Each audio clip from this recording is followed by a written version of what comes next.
కనిపిస్తూ ఉంటుంది అన్నట్టు సత్యదేవ్ గారు ఏ పాత్రలో కనిపించినా అత్యద్భుతంగా ఆ షైన్ కనిపిస్తూనే ఉంటుంది. And again of course real లైఫ్లో అందరికీ తెలుసు మంచి యాక్టర్ అని. రియల్ లైఫ్లో he's like fantastic human being అనమాట. Satya garu, over to you. Thank you అండి. గీత గారు, ఒకసారి మీరు సినిమా చూసారు కదా? యా, ఒకసారి చూసి ఎలా ఉంది, ఏమనిపించింది? నాకైతే చాలా బాగా అనిపించింది. నేను ఇన్ఫాక్ట్ ఇందాక కూడా మాట్లాడుతున్నాను, మీరు ఈవెంట్కి వచ్చారు, మేము అది కాదు కదా, మీరు ఆనెస్ట్ గా చెప్తారు కదా. అసలు నేను ఈవెంట్ కన్ఫర్మ్ అవ్వక ముందు నేను సినిమా చూసారు. Yeah, what did you feel? I really love it. Actually చాలా న్యూ జోనరా అనిపించింది. ఎస్పెషల్లీ లాక్స్ రివీల్ అయ్యే విధానం చాలా బాగా అనిపించింది. అండ్ ఇలాంటి అంటే దీంట్లో కూడా కమర్షియల్ ఎలిమెంట్స్తో పాటు ఒక మెసేజ్తో పాటు అండ్ నిజంగా తను చెప్పినట్టు ఎటువైపు వెళ్ళాలి, ఏది చెప్పాలి అనేది ఒక క్వశ్చన్ మార్క్లో ఉంటారు ప్రతి ఒక్కళ్ళు. అండ్ అది నాకు చాలా బాగా అనిపించింది. Thank you. So this exactly ఎందుకు అడిగానంటే, మాకు 80% ఆఫ్ ద పీపుల్ నేను మాట్లాడుతున్న వాళ్ళందరూ నాకు మీరు చెప్పిందే చెప్తున్నారు. అంటే ఈ పాయింట్స్ ఈ స్పెసిఫిక్గా మాట్లాడుతున్నప్పుడు ఎంత హై మీరు ఫీల్ అయ్యి మాట్లాడుతున్నారో అంతే హై నాతో మాట్లాడుతున్నప్పుడు ఈ సినిమా గురించి ఎస్పెషల్లీ వాళ్ళు మాట్లాడుతున్నారు. Thanks to my darling, my buddy Eshwar Karthik. ఎందుకంటే ఈ సినిమా ద్వారా నన్ను రాటుదేలు చేశాడు మనిషిగా. నేను మనిషిగా A to B ట్రాన్స్ఫార్మ్ అయిపోయాను ఎవ్రీ విచ్ వే. అంటే అది నాకు ముందు కొంచెం కాన్ఫిడెన్స్ తక్కువ ఉండేది మాట్లాడేటప్పుడు. స్టేజ్ పైకి వచ్చి కొంచెం ధైర్యంగా మాట్లాడడానికి కొంచెం తక్కువ ఉండేది. లేదా అంటే కెమెరా ముందు చెత్త కొట్టేస్తాను, అది అంటే చెత్త కొట్టేస్తానని నేను అనుకుంటున్నాను. అక్కడ నాకేం భయం లేదు. కానీ ఇలా మాట్లాడేటప్పుడు లేకపోతే ఎక్కడో ఒక ఇన్సెక్యూరిటీ ఉండేది. బడీ, వాట్ యూ థింక్, మనం కొడుతున్నామారా ఏంటి, సినిమా కొంచెం ప్రాసెస్లో వెళ్తున్నప్పుడు కొన్నిసార్లు ఆగింది, ముందరికి వెళ్తుంది, కొన్నిసార్లు ఏదో మాకు ఇష్యూస్ వచ్చాయి. ప్రతిసారి రాత్రి 2 గంటలకి 3 గంటలకి నేను మాట్లాడుకునే వాళ్ళం. అప్పుడు తను నాకు నా బర్త్డేకి ఒక వీడియో పంపించాడు. ఆ వీడియో ఏంటంటే అందులో రాసిపెట్టి ఉంటుంది అనమాట. అందులో వీడియో సారాంశం ఏంటంటే, ట్రస్ట్ ద ప్రాసెస్, గాడ్ నీకు ఓన్లీ విజన్ ఒకటే చెప్తాడు. అంటే నీకు ఈ సినిమా హిట్ అవ్వాలి అని మాత్రం నీకు బుర్రలో వచ్చేలా చెప్తాడు తప్ప, హిట్ అవ్వడానికి నువ్వు పడే తాపత్రయం, నువ్వు పడే లోటుపాటు, లేకపోతే నీకు పడే బాధలు ఇవన్నీ గాడ్ చెప్పడు. ఎందుకంటే ఒకళ్ళు చెప్తే నువ్వు ఆ సినిమా చేయవు. వదిలే బాబు, నాకెందుకు ఇది, హ్యాపీగా ఇంట్లో కూర్చుంటాను, ఏసీ కింద లేకపోతే ఐటీ ఉద్యోగం చేసుకుంటాను అనుకుంటాం అని చెప్పి దాని సారాంశం. నిజంగా తన ఆ వీడియో నాకు పంపించిన రోజు నుంచి ఈ రోజు వరకు జరిగిన ప్రతీది ఒక గ్రేటర్ గుడ్ కోసమే, ఒక గ్రేటర్ పని కోసమే. అంటే ఈరోజు ఈ సినిమా అన్నయ్య చెప్పినట్టు బొమ్మ సూపర్ హిట్ అవ్వడం కోసమే అని మేము నమ్మాం. ఈరోజు నిజంగా అది ఆ బొమ్మ సూపర్ హిట్ అయ్యింది. అండ్ ఇంకో విషయం, సో నేను రాటు తేల్చాడు అన్నానే, అది ఎందుకో కూడా చెప్తాను. నిజంగా నేనైతే ముందు ఇలా ఉండేవాడిని కాదు అన్న, మీ అందరికీ తెలుసు, మీరు అందరూ చూసే ఉంటారు. ఎక్కడో కొంచెం నమస్తే అండి ఇలా వాటెవర్ నాకు బెరుగుండేది. చాలా ఎక్కువ నేను ఓపెన్ అయ్యేవాడిని కాదు. నిన్న నేను కాలేజ్ ఈవెంట్కి వెళ్ళా, 15,000 మంది క్రౌడ్ ఉన్నారు. అసలు నాకు సంషేర్ అటు ఇటు తిరుగుతున్నాను, కొంచెం బాడీ లాంగ్వేజ్ మారిపోయింది. అది తర్వాత ముందు అరే మనకి ఎలా వస్తుంది, లేకపోతే రివ్యూస్ ఎలా ఉంటాయి, మనుషులు ఎలా రియాక్ట్ అవుతారు, అంటే because everything ads to a film కదా అనే టెన్షన్ ఉండేది. ఈ రోజున దానికి అతీతంగా సినిమా హిట్ అయింది. అంటే అన్ని విధాలా నాకు జీబ్రా ఈరోజు ఇక్కడ నించోవడానికి, నా బాడీ లాంగ్వేజ్ మార్చడానికి, లేకపోతే నాకు హిట్ ఇవ్వడానికి, అంటే అన్నిటికీ అతీతంగా నేను ఒక కోట్ నమ్మాను. ఆ కోట్ ఈరోజు నిజమైంది. ఆ కోట్ ఏంటంటే, win the crowd, you will win your freedom. I one the crowd. నేను చాలా గర్వంగా చెప్పుకుంటున్నాను. నిన్న మొత్తం స్టార్టింగ్ 20వ తారీఖున ప్రీమియర్ వేసాం. 20వ తారీఖు ప్రీమియర్ వేసాం. అది ఊరికే జస్ట్ తెలుసుకుందాం వైబ్ ఏంటి అని చెప్పి. తర్వాత 21వ తారీఖు 9 ప్రీమియర్లు వేసాం. 22, 23, 24 ఈరోజు. ప్రతిసారి ఇప్పటికి నేను ఒక 25 షోలకి వెళ్ళాను. 25 షోలు రన్నింగ్ షోస్కి వెళ్ళాను. 25 డిఫరెంట్ షోస్లోని ఎక్కడైతే నెంబర్ 1 షోలో ఎక్కడైతే నవ్వుతున్నారో, ఎక్కడైతే హూట్ చేస్తున్నారో, ఎక్కడైతే అరుస్తున్నారో, నిన్న మల్లికార్జున్ 800 థియేటర్ కెపాసిటీ ఫుల్ అయిపోయింది. అక్కడ సేమ్ రియాక్షన్, ఇంకా ఎక్కువ ఎరప్ట్ అవుతున్నారు. నేను నిజంగా నాకు ఈ సినిమా ద్వారా మీరు నాకు ఇచ్చిన కాన్ఫిడెన్స్ ఏంటంటే, అన్నిటికీ అతీతంగా సినిమా ఆడుతుంది, అన్నిటికీ అతీతంగా సినిమా ఆడుతుంది అన్నదానికి నాకు మీరు చాలా కాన్ఫిడెన్స్ ఇచ్చారు. ఈ మాట నేను ఎందుకు చెప్తున్నానంటే, ఏం లేదు, బేసికలీ ఇప్పుడు అంటే అంటే ఎవరిని నేను ఉద్దేశించో లేకపోతే దేనికే కాదు, అంటే మనం మామూలుగా మేము జనాల కోసమే, మనం అందరం అంటే మేమందరం సినిమా జనాల కోసమే చేస్తాం. లేకపోతే ఇప్పుడు అంటే ఏం లేదు, బేసికలీ 95%, 80% మా సినిమాకి పాజిటివ్ వచ్చింది. ఇంకా 95 కూడా తీసేస్తా, 90 తీసేస్తా, 80% పాజిటివ్ వచ్చింది. ఓ 20% నెగిటివ్ ఉంది. అయితే ఈ 20% నెగిటివ్ చాలా నెగిటివ్ ఉంది, అంటే 80% చాలా పాజిటివ్ ఉంది. నాకేమైందంటే అరే మేము సినిమాలు జనాల కోసమే చేస్తున్నాం, మీరు వాట్ ఎవర్ రివ్యూస్ అవన్నీ జనాల కోసమే ఇస్తున్నారు, బట్ మా దాంట్లో మాకు అర్థమైంది మేము 80% జనాలకు దగ్గరగా ఉన్నాం, మీరు 20% ఉన్నారు దగ్గరగా. 80% మీ రివ్యూతో ఏకీవించట్లేదు. అది ఏదైనా కావచ్చు, అంటే నేను మామూలుగా I'm just saying it because I've seen it. ఇది నేను నా ముందు సినిమాలకి చాలా నేను చూశాను, అరే మన సినిమా బాగాలేదురా భయ్, లేదురా వాళ్ళు చెప్పింది కరెక్టే. నేను ఏ రోజు కూడా ఎప్పుడు కూడా నేను దాన్ని కౌంటర్ చేయలేదు, ఎందుకంటే యా దట్స్ రైట్, వాళ్ళు చెప్పింది రైటే అని అనుకున్నాను.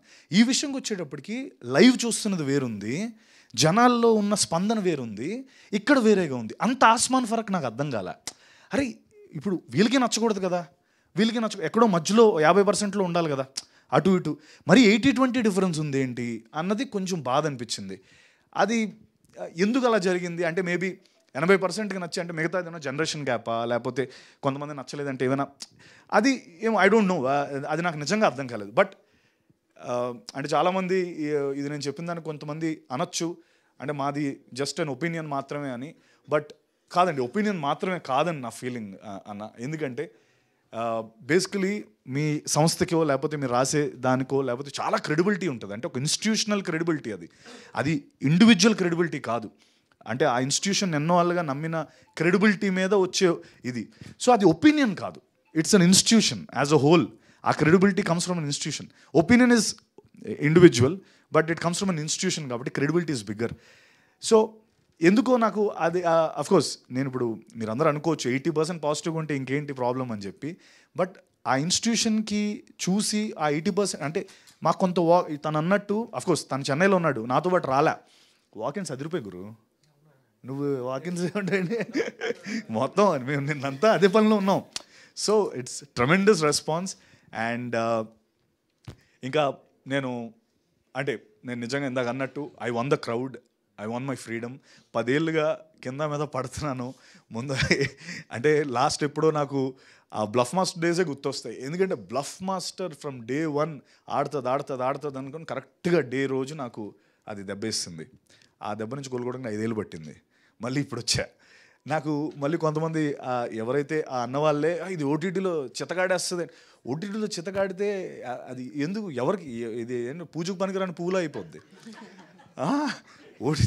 సో ఓటీటీలో ఆడతాయన్న, అవన్నీ జరిగే పనులే. కానీ ఎందుకు ఓటీటీలో అంటే ఏంటి ఆ డిఫరెన్స్ ఏంటి, ఆ డిఫరెన్సియేషన్ ఎలా వస్తుంది అని నాకు తెలియట్లే.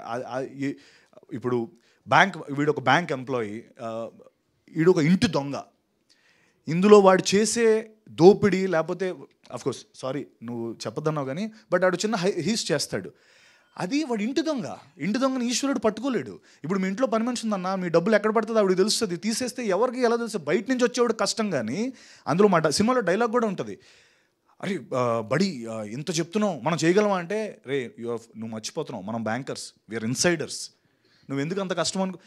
He knows in and out, ఆడికి ప్రతిదీ తెలుసు. అంత చిన్న లాజిక్ ఎలా మిస్ అయ్యామో అని అనిపించింది. అంటే ఇవన్నీ ఎందుకు అంటే మేబీ ఇంకొకసారి అంటే 80% నచ్చింది కదా, ఈ 20% కూడా ఇంకొకసారి చూడమంటాను సినిమాని. ఎందుకో ఎక్కడో మీరు చిన్న కొంచెం ల్యాప్స్ అవ్వడం లేకపోతే కొద్ది మిస్ అవ్వడం, బికాస్ ప్రతి పాయింట్ ఫస్ట్ హాఫ్ నుంచి సెకండ్ హాఫ్ వరకు పే ఆఫ్స్ ఉంటానే ఉంటాయి. ఎందుకు ఇది పెట్టాడు అన్నదానికి సెకండ్ హాఫ్లో పే ఆఫ్ ఉంటుంది. అది ఏమాత్రం మిస్ అయినా ఈ పే ఆఫ్ మనకు అర్థం కాదు. See, I'm not denying you might have watched it with right intention only, but ఎక్కడో మేబీ నా లోపల ఒకటి ఉండిపోయింది, ఈ డిఫరెన్స్ కవర్ చేసుకుంటే నాకు బాగుంటుందేమో. మరి అంటే ఇప్పుడు కొంతమంది యూట్యూబర్ రివ్యూవర్స్ ఉంటారు, వాళ్ళు కూడా ఏకి పడేస్తుంటారు సినిమాల్ని, వాళ్ళు ఒక వెరీ పాజిటివ్ రివ్యూస్ ఉన్నాయి, ఇటువైపు ఒక ఇది ఉంది. ఏంటో ఈ వ్యత్యాసం నాకు అర్థం కాలే, అందుకనే నేను ఇంతలా మాట్లాడుతున్నాను. జనరలీ నేను I usually don't voice out my opinion, but ఈ ఫిల్మ్కి అయితే నాకు అనిపించిందండి. బట్ అగైన్ ఇదంతా ఇంకొక నా కాన్ఫిడెన్స్ మనోడు ఇచ్చిన ఇందాకన్నా నేను నన్ను రాటు తేల్చాడని, దీనికి అతీతంగా నాకు హౌస్ఫుల్స్ అవుతున్నాయి అన్న, దీనికి అతీతంగా నాకు సినిమా ఆడుతుంది. అది నాకు చాలా పాజిటివ్ అనిపించింది. అంటే ఎక్కడో అరే ఆ బెరుకు ఆ భయం అన్నది నాకు ఈ సినిమా తీసింది. And yes, I'm open for discussion. నేను ఇంకా మేబీ ఎందుకు నచ్చలేదని నేను పర్సనల్గా కూడా మీతో మాట్లాడతాను, కానీ బట్ ఎక్కడో ఈ గ్యాప్ని కవర్ చేసుకుంటే నా సినిమా ఇంకా బాగా వెళ్తుంది, అండ్ చాలా బాగా వెళ్తుంది, అండ్ ఇంకా దానికి మించి ఆడుతుంది అన్న విషయం నేను నమ్ముతున్నాను. ఈశ్వర్ కార్తిక్ చెప్పింది నిజంగా ఇందాక, 5 ఏళ్ళు తను కింద మీద పడి తెలుగు నేర్చుకొని తెలుగులో సినిమా చేయాలని, నేను ఎవరినో అతను మేబీ నేనేదో ఇక్కడ స్టార్ అనుకుని ఉంటాడు ఆయన తెలియదు కుర్రోడికి, అక్కడి నుంచి వచ్చాడు ఈ అమ్మాయి ఇడితో చేస్తే అయిపోద్దని, వాడి కష్టాలు తెలియవు. Thank you buddy, thank you so much. Because scripts like these are అంటే యూజువలీ నా వరకు రావు. అది పాపం తను ఏదో అక్కడి నుంచి ఈడో బాగానే కింద మీద పడి చేస్తున్నాడని నా దగ్గరికి వచ్చాడు, అది నేను పట్టుకున్నాను. ఆ పట్టుకున్న రోజు నుంచి పాపం ప్రాబ్లం స్టార్ట్ అయ్యాయి మనోడికి, ఈ రోజు వరకు కూడా. అంటే పాపం నమ్మొచ్చాడు, లేదు లేదు లేదు చెప్తున్నా, నమ్మొచ్చాడు. ఈడేదో తనన్న అంటే thank you for saying that, but they love me so much, అంటే they love me here very much. And ఇక్కడే గెలుస్తాను ఈశ్వర్, గెలిచేసాం ఆల్రెడీ, మనం ఇక్కడే గెలుస్తాం, నో డౌట్ అందులో.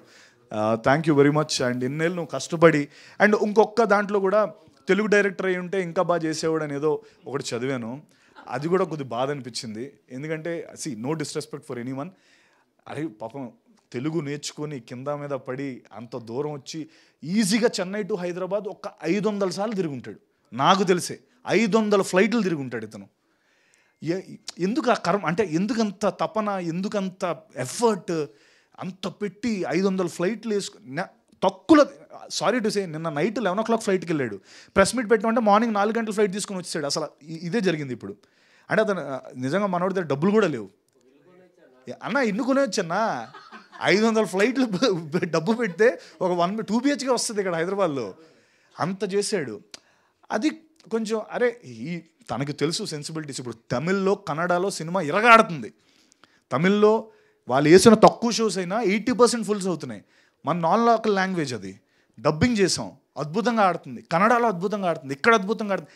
తను యూనివర్సల్ కంటెంట్ ఇచ్చాడు.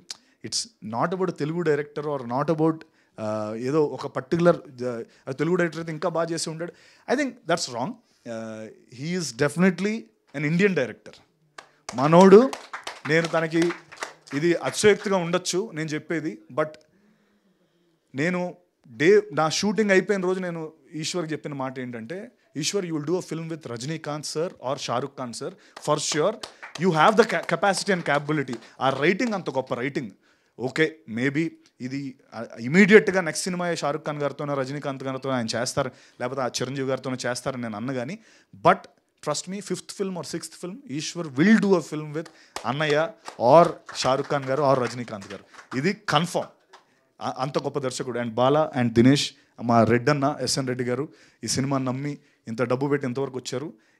ఆడియన్స్ మనం తప్పు చేయరు, 100% will win it. And thank you so much ఇక్కడికి వచ్చినందుకు. ఇది Q&A లా నేను అనుకోను, let's do a media interaction. మీకు అనిపించింది అడగండి, నేను అనిపించింది వాట్ ఎవర్ ఇంట్రాక్షన్ లాగా చేసుకుందాం. అంటే I don't want call it Q&A లా కాకుండా. Okay, thank you. Right, thank you so much. So మంచి సినిమాలు మా ముందు పెట్టడమే కాదు, అప్పుడప్పుడు మీ ఒపీనియన్ పెడుతూ కూడా చాలా బాగుంది ఇవాళ. సత్య మాట్లాడు.